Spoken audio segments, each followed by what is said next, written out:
Cette initiative qui fait polémique. Des détenus de la maison d'arrêt de Seyss, c'est non loin de Toulouse, ont bénéficié de massages et d'activités bien-être pour la Saint-Valentin, suscitant la colère des surveillants qui dénoncent un laxisme carcéral, un club med carcéral, ai-je envie de dire. On écoute Jérôme Combel, secrétaire du syndicat pénitentiaire FO à Seyss.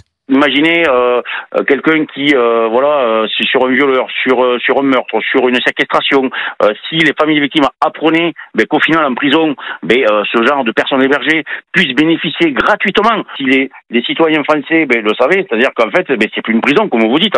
Ça pourrait effectivement être catalogué contre un centre de vacances. Pour les personnels, non, on nous propose pas, on nous dit qu'il n'y a pas d'argent et puis qu'il faut travailler et non, il n'y en a pas. Pour nous, on n'a pas la chance, si vous voulez, de pouvoir bénéficier d'une gratuité, notamment sur des soins de visage et avec du massage, effectivement. Voilà, la colère de Jérôme Combel, secrétaire du syndicat pénitentiaire FO à Seyss. Olivier d'Artigol, une réaction? Je comprends la colère des représentants des agents de la pénitentiaire. J'ai regardé Toulouse-Seyss, on est en densité carcérale à 200%, pour une moyenne de 130%. Il y a donc un surveillant pour 100 détenus. Vous imaginez donc les conditions de travail combien dégradées pour le personnel pénitentiaire à Toulouse-Seyss. Alors bien sûr, ce type d'information, d'actualité peut faire lever le fait tâche, mais ça ne doit pas faire oublier que la prison n'est pas un centre de vacances avec un tel taux de densité carcérale. Je précise juste que ces prestations-là, elles avaient été entre guillemets signées avec des intervenants extérieurs gratuitement, on l'a dit, avant l'arrivée de l'actuel ministre de la Justice. Et nous sommes aujourd'hui à 62 000 places dans notre pays pour 80 000 détenus. Donc la prison française n'est pas un centre de vacances. Mais ce type d'activité, d'initiative n'est pas opportune. Voilà, c'est pour les familles, pour les agents. C'est gratuit parce qu'on leur demande, on l'a entendu effectivement, eux ils n'ont droit à rien, les surveillants. On leur a pas proposé cette prestation offerte par une école toulousaine à ces détenus. Et surtout la question qu'on peut se poser, c'est est-ce que c'est utile pour leur réinsertion, Parce qu'on entend effectivement parler Bruno Retailleau qui dit il vaudrait mieux, ou Gérald Darmanin plutôt dire, il faudrait mieux leur apporter du soutien scolaire, l'apprentissage de la langue française, mais pas des soins de bien-être. Non, c'est évidemment inutile, c'est un manque de discernement, c'est une faute de la part du directeur de la prison. Je pense qu'il devrait avoir des comptes à rendre, mais en effet, je suis d'accord pour dire que naturellement la prison, ce n'est pas un club med. On connaît maintenant les capacités, les taux de suroccupation de ces prisons-là, avec parfois des matelas par terre, donc il ne faut pas non plus exagérer, ce n'est pas un club med.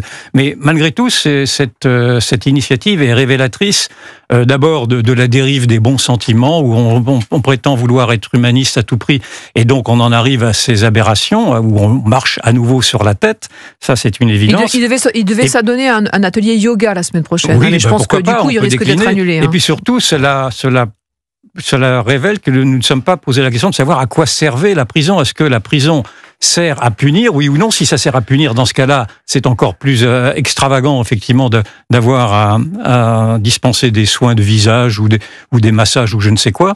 Des cours de dance country aussi, oui. Ou de dance country. Donc, on voit bien que la prison, il n'y a pas de réflexion qui a été faite sur la prison, il n'y a pas de réflexion qui a été faite sur l'exemplarité de la peine, et il n'y a pas de réflexion du tout qui a été faite même sur la place du délinquant par rapport à la victime, ou du moins s'il y a une sorte de réflexe qui est maintenant connu, qui voudrait que le délinquant soit plus important que la victime. On en est là, c'est-à-dire qu'on s'intéresse davantage au confort du délinquant, aux indignations, notamment des surveillants, mais également de toute l'opinion et des mères et pères de famille quand il s'agit de c'est effectivement choquant pour les familles. Et je précise que dans le profil des détenus qui ont été sélectionnés pour bénéficier de ces soins, bien-être, il y a au moins un homme qui est détenu, qui est un DPS, donc un détenu particulièrement surveillé, et une femme qui a été incarcérée pour des faits de terrorisme en lien avec l'islam radical. La prison, c'est la privation de la liberté. C'est payer sa faute vis-à-vis de la société. C'est aussi protéger la société.